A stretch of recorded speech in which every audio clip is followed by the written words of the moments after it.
High all government job aspirants, welcome to my YouTube channel zen studies for government jobs. তো যারা WBCS exam দিচ্ছ তাদের জন্য কিছু লাস্ট মিনিট সাজেশন আমি বানিয়ে দিয়েছি। সেটা হচ্ছে ইন্ডিয়ান কনস্টিটিউশনের উপর থেকে যেগুলো মোস্ট ইম্পর্টেন্ট সেগুলো আমি তোমাদের এই ভিডিওর মাধ্যমে করিয়ে দিচ্ছি। আশা করি তোমাদের একটু হেল্প হবে। তো এবং যাদের প্রিপারেশন হয়ে আছে তারা একবার জাস্ট চোখ বুলিয়ে নাও। ফার্স্ট দেখো যে ভারতীয় সংবিধান আনুষ্ঠানিকভাবে নথিভুক্ত করা হয়েছিল কত সালে? 1949 সালে 26শে নভেম্বর।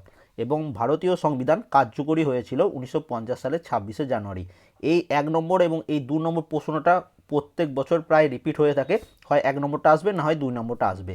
কার্যকরী হয় 1950 সালে এবং নথিভুক্ত হয়েছিল 1949 সালে 26শে নভেম্বর, এবং কার্যকরী হয়েছিল 1950 সালে 26শে জানুয়ারি। এগুলো মনে রাখবে। গণপরিষদ বা যেটাকে কনস্টিটিউশন অ্যাসেম্বলি বলা হয় গঠিত হয়েছিল 1946 সালে 16ই মে ক্যাবিনেট মিশনের প্ল্যান অনুযায়ী। 4 নম্বর, ক্যাবিনেট মিশন ভারতে এসেছিলেন 1946 সালে 24শে মার্চ। প্রথম গণপরিষদে 389 জন সদস্য ছিল। তো প্রথম গণপরিষদ যেটা গঠিত হয়েছিল সেখানে 389 জন সদস্য ছিল, এটাও মনে রাখবে। এবং এই প্রত্যেকটা লাইন কিন্তু পরীক্ষায় আসা কোনো না কোনো পরীক্ষায়। গণপরিষদের প্রথম অধিবেশন বসেছিল 1946 সালে 9 ডিসেম্বর। এবং একটা জিনিস মনে রাখবে, এই প্রথম যে অধিবেশন বসেছিল 9 ডিসেম্বর এবং 9 থেকে 11 তারিখ পর্যন্ত হয়েছিল। তো এই গণপরিষদের প্রথম অস্থায়ী সভাপতি ছিলেন ডক্টর সচিদানন্দ সিনহা। এই মাত্র 3 দিনের জন্য, 9, 10, 11 জন্য। ঠিক আছে, এরপরে দেখো 9 এবং 10 এই দুদিনের জন্য। এবং গণপরিষদের প্রথম স্থায়ী সভাপতি হচ্ছেন ডক্টর রাজেন্দ্র প্রসাদ। তিনি 11 ডিসেম্বর 1946 সালে তিনি স্থায়ী সভাপতিত্ব হয়েছিলেন। এবং অস্থায়ী যদি প্রশ্ন আসে তাহলে ডক্টর সচিদানন্দ সিনহা। সংবিধান তৈরির খসড়া কমিটি বা যেটাকে ড্রাফটিং কমিটি বলা হয় গঠিত হয়েছিল 1947 সালে 29শে আগস্ট। এইটাও তোমাদের মেন্স পরীক্ষায় এসেছিল ডাব্লিউবিসিএসে, তো তোমাদের প্রিলিমসেও আসতে পারে। সংবিধান তৈরির খসড়া কমিটি বা ড্রাফটিং কমিটির সভাপতি ছিলেন ডক্টর বি.আর. আম্বেদকর। তাহলে 1947 সালে 29শে আগস্ট এটা গঠন হয়েছিল এবং এর সভাপতি কে ছিলেন ডক্টর বি.আর. আম্বেদকর। সংবিধানের ধারণা প্রথম কে দিয়েছিলেন? সংবিধানের ধারণা প্রথম দিয়েছিলেন এম.এন. রয়। ভাষা কমিটি গঠিত হয়েছিল 1955 সালে, যার চেয়ারম্যান ছিলেন বি.জি. খাড়ে। তো এটাও তোমাদের খুব ইম্পর্টেন্ট। সংবিধান তৈরি করতে মোট সময় লেগেছিল 2 বছর 11 মাস 18 দিন। অনেক জায়গায় অনেকজন আমি দেখি কমেন্ট করে 17 দিন, কিন্তু 17 দিন নয়, 18 দিন, মনে থাকে যেন। মুসলিম লীগ 1946 সালে 26শে অক্টোবর গণপরিষদে যোগ দিয়েছিল। তো তোমাদের এই প্রশ্নটা 2007 সালে বা 2008 সালে এসেছিল যে মুসলিম লীগ কখন গণপরিষদে যোগ দিয়েছিল। তখন খালি লেখা ছিল অক্টোবর 1946 সালে। আমি ডেটটাও দিয়ে দিয়েছি। গণপরিষদের আইনি উপদেষ্টা লিগ্যাল অ্যাডভাইজার কে ছিলেন? গণপরিষদের মনে রাখবে আইনি উপদেষ্টা ছিলেন বি.এন. রাও। মূল সংবিধান মানে সংবিধান যখন লেখা হয়েছিল বা গঠিত হয়েছিল তখন তাতে 22টি পার্ট, 395টি ধারা এবং 8টি তালিকা, মানে 22টা পার্ট বা অংশ, 395টি আর্টিকেল ছিল এবং 8টা শিডিউল ছিল। এবং বর্তমানে কি আছে? বর্তমানে আছে 25টি পার্ট ভারতীয় সংবিধানে, 448টি ধারা এবং 12টি শিডিউল। তো যদি প্রশ্ন আসে বর্তমানে কতগুলো শিডিউল রয়েছে? 12টি। প্রথমে কত ছিল? 8টি। তো এইগুলো একটু মনে রাখবে। এরপর দেখো, গণপরিষদ ভারতের জাতীয় পতাকা অনুমোদন করেছিল 1947 সালে 22শে জুলাই। এই প্রশ্নটা তোমাদের রিপিট হয়েছে। গণপরিষদের জাতীয় সঙ্গীত গৃহীত হয়েছিল কত সালে? তো এটা গৃহীত হয়েছিল 1950 সালে 24শে জানুয়ারি। গণপরিষদের প্রথম বৈঠক বয়কট করেছিলেন কারা? তো গণপরিষদের প্রথম বৈঠক বয়কট করেছিলেন মুসলিম লীগ। স্টিয়ারিং কমিটির চেয়ারম্যান কে ছিলেন? এটাও তোমাদের ডাব্লিউবিসিএস মেন্সের প্রশ্ন। তো মনে রাখবে স্টিয়ারিং কমিটির চেয়ারম্যান ছিলেন ডক্টর রাজেন্দ্র প্রসাদ। এবার দেখো তোমাদের নেক্সট যেখান থেকে প্রশ্ন আসে যে সংবিধানের বিভিন্ন অংশ কোন কোন কান্ট্রি থেকে নেওয়া হয়েছে। তো সেটা তোমাদের খুব ইম্পর্টেন্ট তোমাদের জন্য। আমেরিকা বা ইউএসের কাছ থেকে নেওয়া হয়েছিল প্রস্তাবনা, মানে হচ্ছে প্রিয়াম্বল যেটাকে বলা হয়। উপরাষ্ট্রপতি, মৌলিক অধিকার, এই মৌলিক অধিকারটা বেশিরভাগ প্রশ্নে আসে, ফান্ডামেন্টাল রাইটস। এরপর দেখো কানাডার কাছ থেকে কী নেওয়া হয়েছিল? কেন্দ্রের হাতে সমস্ত ক্ষমতা থাকবে, সেটা নেওয়া হয়েছিল কানাডার সংবিধান থেকে। আয়ারল্যান্ডের সংবিধান থেকে নেওয়া হয়েছিল directive principle of state policy বা নির্দেশমূলক নীতি যেটাকে বলা হয়, এবং রাষ্ট্রপতি নির্বাচন পদ্ধতি, এই দুটি নেওয়া হয়েছিল আয়ারল্যান্ডের কাছ থেকে। ব্রিটেনের কাছ থেকে নেওয়া হয়েছিল, ব্রিটেন বা ইউকে, সংসদীয় শাসন ব্যবস্থা, এক নাগরিকত্ব, স্পিকার বা লোকসভা, নির্বাচন কমিশনার বা ইলেকশন কমিশনার এবং আইনের নিয়ম। তো এগুলো নেওয়া হয়েছিল ব্রিটেনের কাছ থেকে। এরপর দেখো রাশিয়া, অনেক সময় এটা USSR থাকে, ঠিক আছে। তো রাশিয়ার কাছ থেকে কী নেওয়া হয়েছিল, মৌলিক কর্তব্য ফান্ডামেন্টাল ডিউটিস এবং পঞ্চবার্ষিকী পরিকল্পনা 5 ইয়ার প্ল্যানস। এইখান থেকে প্রশ্ন কিন্তু তোমাদের পরীক্ষায় আসে। অস্ট্রেলিয়ার কাছ থেকে কী নেওয়া হয়েছিল, অস্ট্রেলিয়ার কাছ থেকে নেওয়া হয়েছিল আইডিয়া অফ কনকারেন্ট লিস্ট বা যুগ্ম তালিকা, এটি নেওয়া হয়েছিল অস্ট্রেলিয়ার কাছ থেকে। সাউথ আফ্রিকার কাছ থেকে নেওয়া হয়েছিল সংবিধান সংশোধন পদ্ধতি মানে কনস্টিটিউশন অ্যামেন্ডমেন্ট পদ্ধতি, এটা নেওয়া হয়েছিল। ফ্রান্সের কাছ থেকে কী নেওয়া হয়েছিল, ফ্রান্সের কাছ থেকে নেওয়া হয়েছিল লিবার্টি, ইকুয়ালিটি, আরও কিছু ছিল, কিন্তু এই দুটো খুব ইম্পর্টেন্ট তোমাদের জন্য, ঠিক আছে। এরপর দেখো কিছু অংশ যেগুলো তোমাদের পরীক্ষায় আসে। তো তোমরা যারা যারা প্রিপারেশন নিচ্ছ প্রিলিমস এক্সামের জন্য, মনে রাখে যেন পার্ট মানে 1 নম্বর আর্টিকেল থেকে তোমার প্রায় এই 51 নম্বর আর্টিকেল পর্যন্ত খুব ইম্পর্টেন্ট, প্রত্যেকটা লাইন বাই লাইন তোমাদের কিন্তু পড়তে হবে, ঠিক আছে। এগুলো একটু দেখে নিও। তো দেখো আমি যেগুলো মোস্ট ইম্পর্টেন্ট সেগুলো তোমাদের জন্য এখানে লিখে দিয়েছি। ভারতীয় সংবিধানের কিছু গুরুত্বপূর্ণ অংশ বা পার্ট। তো পার্ট 2-এ কী কথা বলা হয়েছে, পার্ট 2 হচ্ছে আর্টিকেল 5 থেকে আর্টিকেল 11 পর্যন্ত, এবং এখানে নাগরিকত্ব বা সিটিজেনশিপের ব্যাপারে বলা আছে, বর্ণনা করা আছে। পার্ট 3 আর্টিকেল 12 থেকে আর্টিকেল 35 পর্যন্ত, এবং এখানে ফান্ডামেন্টাল রাইটস বা মৌলিক অধিকারের কথা বলা হয়েছে। এই ভিডিও ডেসক্রিপশনে আমি এই ফান্ডামেন্টাল রাইটসের একটা ডেসক্রিপটিভ ভিডিও লিঙ্ক দেবো, সেটা অবশ্যই দেখে নেবে। পুরো আর্টিকেল 12 থেকে 35 পর্যন্ত একদম স্টেপ বাই স্টেপ আমি ভালোভাবে বুঝিয়ে ওই ভিডিওটা বানানো ছিল, তো সেটা অবশ্যই দেখে নেবে, কারণ এখান থেকেই সবথেকে বেশি পরিমাণ প্রশ্ন আসবে তোমাদের পরীক্ষায়, মনে থাকে যেন। এরপর দেখো পার্ট 4। পার্ট 4 কী আছে, 36 নম্বর আর্টিকেল থেকে বা 36 নম্বর ধারা থেকে 51 নম্বর পর্যন্ত ধারা পর্যন্ত।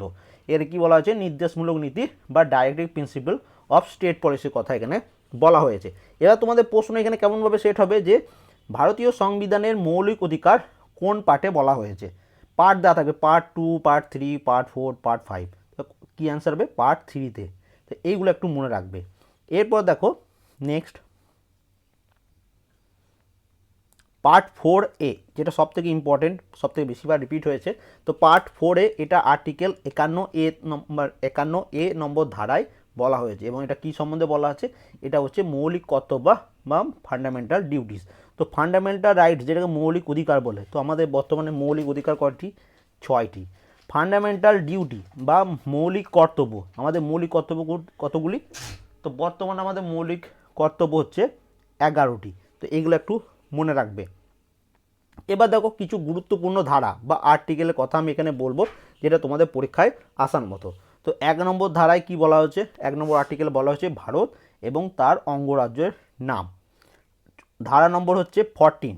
14 নম্বর ধারায় বলা হয়েছে আইনের দৃষ্টিতে সাম্য ও আইনের সমান সংরক্ষণ, মানে আইনের দৃষ্টিতে সবাই সমান, এটা বলা হয়েছে আর্টিকেল 14-এ। এবার দেখো আর্টিকেল 16 ধারা 16-তে বলা হয়েছে সরকারি চাকুরিতে সবার সমান অধিকার। ধারা 17 সবথেকে মোস্ট ইম্পর্টেন্ট, অস্পৃশ্যতা দূরীকরণের কথা বলা হয়েছে ধারা 17-তে। ধারা 18তে বলা হয়েছে কোনো খেতাব বা পদবি গ্রহণ করা যাবে না। ধারা 19A এখানে বাক ও মতামত প্রকাশের অধিকার দেওয়া হয়েছে। যেগুলো ইম্পর্টেন্ট সেগুলো আমি বলছি, বাকিগুলো কিন্তু তোমাদের নিজে থেকে দেখে নিতে হবে। এবার দেখো এখানে একটা জিনিস মনে রাখবে, সম্পত্তির অধিকার 44তম সংশোধনীতে, যেটা 1978 সালে হয়েছিল, সম্পত্তির অধিকারকে মৌলিক অধিকার থেকে বাদ দেওয়া হয়েছিল। মানে আগে আমাদের মৌলিক অধিকার 7টি ছিল, বর্তমানে কতগুলি, বর্তমানে হচ্ছে আমাদের 6টি মৌলিক অধিকার। কোনটি বাদ গিয়েছে, আমাদের সম্পত্তির অধিকার, এটা আমাদের বাদ গেছে। এবার দেখো সম্পত্তির অধিকার এখন আছে কোথায়, তো এটা মনে রাখবে, সম্পত্তির অধিকার এখন আইনগত অধিকার বা লিগ্যাল রাইটস আমাদের, এবং এটা বর্তমানে 300A নম্বর ধারায় বলা আছে। এবার নেক্সট দেখো ধারা 21, এখানে কি বলা আছে, আইন নির্দিষ্ট পদ্ধতি ছাড়া কাউকে তার জীবন ও ব্যক্তিগত অধিকার থেকে বঞ্চিত করা যাবে না, এটা আর্টিকেল 21-এ বলা আছে। এবার দেখো ধারা 21A-তে কি বলা আছে, যে 6 থেকে 14 বছরের শিশুদের অবৈতনিক শিক্ষার অধিকার, এখানে এইটা বলা আছে ধারা 21A-তে, এবং এটা তোমাদের লাস্ট ইয়ার এবং বা 2018 সালের প্রশ্নতেই এসেছিল। এবং 6 থেকে 14 বছর শিশুদের যে শিক্ষার অধিকার সেটা 86তম সংবিধান সংশোধনীর মাধ্যমে অ্যাড করা হয়েছে 2002 সালে। ঠিক আছে, এবার দেখো ধারা 32, যেটা মোস্ট ইম্পর্টেন্ট, কোনো রকম বঞ্চনার ক্ষেত্রে সুপ্রিম কোর্টে দ্বারস্থ হওয়ার অধিকার। যে কোনো মানুষ তাকে যদি কোনো রকম বঞ্চনা করা হয় তো সেক্ষেত্রে সে সুপ্রিম কোর্টের দ্বারস্থ হতে পারে। এবং মনে রাখবে ধারা 32কে এটাকে বলা হয় heart and soul of Indian constitution. এরপর আমরা চলে আসছি 40 নম্বর ধারা। 40 নম্বর ধারায় পঞ্চায়েতি রাজ্যের ব্যাপারে বলা আছে। 44 নম্বর ধারা, এখানে ইউনিফর্ম সিভিল কোডের কথা বলা হয়েছে।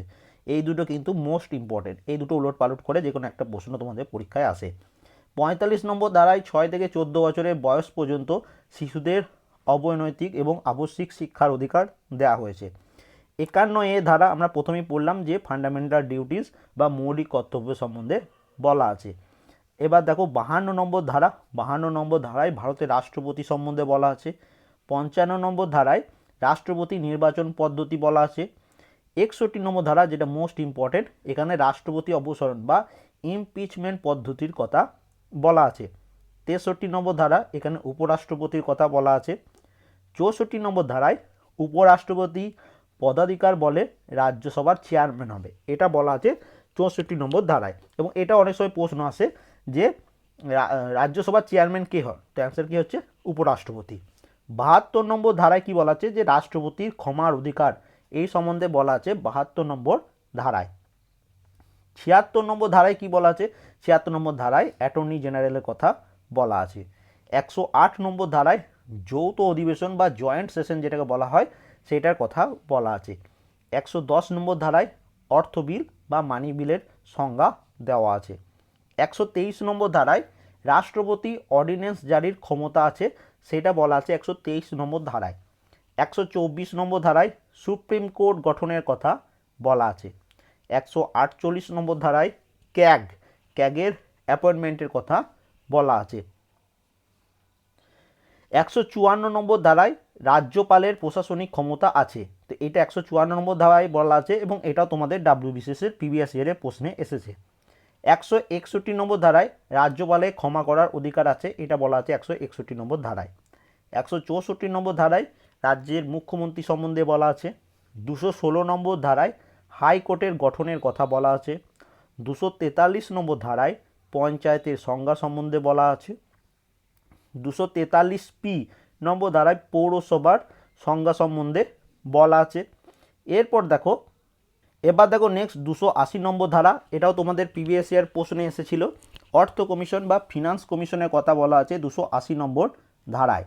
নেক্সট চলে আসি আমরা 300A নম্বর ধারা, যেটা কিছুক্ষণ আগে বললাম যে সম্পত্তির অধিকার বর্তমানে আমাদের আইনগত অধিকার, যেটি 300A নম্বর ধারায় বলা আছে। 324 নম্বর ধারা, 324 নম্বর ধারায় বলা আছে নির্বাচন কমিশনার বা ইলেকশন কমিশনারের কথা। এবার আমরা চলে আসছি নেক্সট পেজে।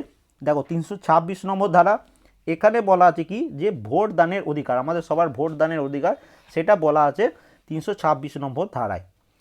343 নম্বর ধারায় কেন্দ্রের সরকারি ভাষার কথা বলা হয়ে আছে। এরপর দেখো 352 নম্বর ধারা, এখানে জাতীয় জরুরি অবস্থা বা ন্যাশনাল এমার্জেন্সির কথা বলা হয়েছে। তারপরে দেখো 356 নম্বর ধারায় শাসনতান্ত্রিক অচলাবস্থার জন্য রাজ্যে রাষ্ট্রপতি শাসন বা যেটাকে স্টেট এমার্জেন্সি বলা হয়, সেটা 356 নম্বর ধারায় বলা আছে। এবার চলে আসি 360 নম্বর ধারা। 360 নম্বর ধারায় হচ্ছে আর্থিক জরুরি অবস্থার কথা 360 নম্বর ধারায় বলা আছে। এবং এই 352, 356 এবং 360 এই তিনটে কিন্তু মোস্ট ইম্পর্টেন্ট তোমাদের পরীক্ষার জন্য। 368 নম্বর ধারা, যেটা খুব ইম্পর্টেন্ট, সেটা হচ্ছে সংবিধান সংশোধনীর কথা বলা হয়েছে 368 নম্বর ধারায়। এবার আমরা দেখে নেব কিছু গুরুত্বপূর্ণ সংবিধান সংশোধন, কিছু গুরুত্বপূর্ণ অ্যামেন্ডমেন্টের আমরা দেখে নেব। তো প্রথম সংবিধান সংশোধন হয়েছিল 1951 সালে। কি হয়েছিল যে সংবিধানের নবম তালিকায় বা 9th শিডিউল যুক্ত করা হয়েছিল, বিভিন্ন ধরনের রাজস্ব সম্পর্কে বলা হয়েছে। 7th অ্যামেন্ডমেন্ট বা 7ম সংশোধন, যেটা 1956 সালে হয়েছিল, কি হয়েছিল ভাষাভিত্তিক রাজ্য পুনর্গঠনের কথা এখানে অ্যামেন্ডমেন্ট করা হয়েছিল। তারপরে দেখো 36তম সংবিধান সংশোধন 1975 সালে হয়েছিল, সিকিম পূর্ণাঙ্গ রাজ্যের মর্যাদা পেয়েছিল? এই প্রশ্নটা তোমরা জানো যে ডাব্লিউবিসিএসে কতবার রিপিট হয়েছে বা পিএসসির পরীক্ষায় কতবার এসেছে। এরপর দেখো 42তম সংবিধান সংশোধন, যেটা সবথেকে ইম্পর্টেন্ট, কত সালে হয়েছিল? 1976 সালে। এখানে কি কি হয়েছিল দেখো, ভারতীয় সংবিধানের প্রস্তাবনায় secular, socialist and integrity of the nations শব্দগুলো যুক্ত হয়েছিল। মৌলিক কর্তব্য 51A ধারায় এটা যুক্ত হয়েছিল। লোকসভা এবং বিধানসভার কার্যকালের মেয়াদ 5 বছর থেকে 6 বছর করা হয়েছিল। দেখো বর্তমানে লোকসভা এবং বিধানসভার কার্যকাল কত? 5 বছর আমরা জানি, কিন্তু যখন 42তম সংশোধন হয়েছিল তখন 5 বছর থেকে সেটা 6 বছর করা হয়েছিল। এই প্রশ্নটাও তোমাদের আসতে পারে। এবার দেখো 42তম সংবিধান সংশোধনকে মিনি কনস্টিটিউশনও বলা হয়ে থাকে। এবার আমরা চলে আসি 44তম সংবিধান সংশোধন, যেটা হয়েছিল 1978 সালে। সম্পত্তির অধিকারকে মৌলিক অধিকার থেকে বাদ দেওয়া হয়েছিল। বর্তমানে এটি আইনগত অধিকার মর্যাদা পেয়েছে 300A নম্বর ধারায়। তারপরে দেখো লোকসভা এবং বিধানসভার কার্যকাল পুনরায় 5 বছর করা হয়েছিল। তো প্রথমে দেখো আমরা 42 সংবিধান সংশোধনে কি বললাম, যে লোকসভা বিধানসভার এদের কার্যকাল কত?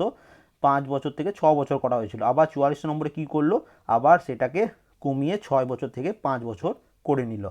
এরপর দেখো 61তম সংবিধান সংশোধন, এটা কত সালে হয়েছিল? 1989 সালে। এখানে কি হয়েছিল, যে আমাদের ভোট অধিকারের বয়স 21 থেকে কমিয়ে 18 বছর করা হয়েছে। মনে থাকবে। 73তম সংবিধান সংশোধন, তো 73তম সংবিধান সংশোধন 1992 সালে হয়েছিল। কি হয়েছিল? পঞ্চায়েতি ব্যবস্থায় 33.3% মানে 1/3% আসন সংখ্যা মেয়েদের জন্য সংরক্ষিত থাকবে। এখানে 86 নম্বর অ্যামেন্ডমেন্টে অ্যাড করা হয়নি, তো তোমরা একটু কমেন্ট করে দিও যে 86তম সংবিধান সংশোধনে কি হয়েছিল, এটা তোমরা কমেন্ট করে দিও, এটা অ্যাড করতে ভুলে গেছি। এবার দেখো 100তম সংবিধান সংশোধন কি হয়েছিল? ভারত বাংলাদেশ ছিটমহল বিনিময় চুক্তি কার্যকর হয়। 101তমতে কি হয়েছিল? জিএসটি চালু হয়েছিল। 103 নম্বরে কি হয়েছিল? 103 নম্বর হয়েছিল ইডাব্লিউএস ইকোনমিক উইকার সেকশনদের জন্য 10% রিজার্ভেশন। তো এই ছিল টোটাল তোমাদের ইন্ডিয়ান কনস্টিটিউশনের। এবার আমি কিছু ডিটেলস আমি যেটা বলে দেবো সেটা একটু তোমরা শুনে নিতে পারো। যে প্রেসিডেন্ট, আমাদের রাষ্ট্রপতি, তো প্রেসিডেন্ট সম্বন্ধে কিছু ডিটেলস মনে রাখবে। দেশের সর্বোচ্চ প্রশাসনিক বা executive head of the state কাকে বলা হয়? রাষ্ট্রপতিকে। রাষ্ট্রপতি হতে গেলে মিনিমাম এজ লাগে 35 বছর, মিনিমাম এজ সবাই জানো। এবং তারপর কি লাগে, যে রাষ্ট্রপতির হাতে যে কার্যকাল সেটা কত বছর? রাষ্ট্রপতির কার্যকাল হচ্ছে 5 বছরের জন্য। রাষ্ট্রপতিকে 61 নম্বর আর্টিকেল অনুযায়ী ইমপিচমেন্ট পদ্ধতির মাধ্যমে তার পদ থেকে সরানো যেতে পারে। এবার তোমাদের জানতে হবে সেটা হচ্ছে, প্রেসিডেন্টের ক্ষমতা কী কী আছে। তো রাষ্ট্রপতি হলো রাষ্ট্রের প্রধান, তোমরা সবাই জানো। এবার দেখো সেকেন্ড যেটা জানতে হবে, সুপ্রিম কোর্ট, হাইকোর্ট, এদের প্রধান যে বিচারপতি, চিফ জাস্টিস তাদের, এবং ইউপিএসসি চেয়ারম্যান যিনি, তাদেরকে তিনি নিযুক্ত করেন। ঠিক আছে, অ্যাপয়েন্ট করে কে? ভারতের রাষ্ট্রপতি। এটা মনে রাখবে।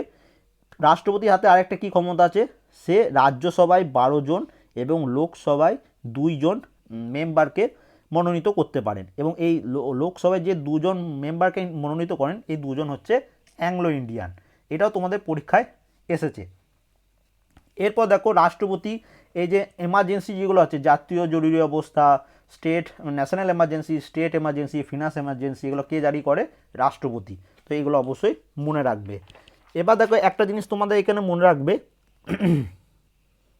রাষ্ট্রপতি যখন কোনো রাজ্যে 356 নম্বর ধারা অনুযায়ী যখন কোনো রাজ্যে স্টেট এমার্জেন্সি লাগায়, তখন সেখানকার প্রেসিডেন্ট রুল চলে এবং সেখানে দেখাশোনা কে করে? সেখানে দেখাশোনা করে বর্তমান যিনি সেখানকার গভর্নর থাকেন। এটা তোমরা মনে রাখবে, মানে রাষ্ট্রপতি তার হাতে সেই ভারপ্রাপ্ত করেন। এবার দেখো উপরাষ্ট্রপতি হতে গেলে মিনিমাম বয়স কত লাগে? 35 বছরই লাগে। এর কার্যকাল কত? 5 বছরের জন্যই।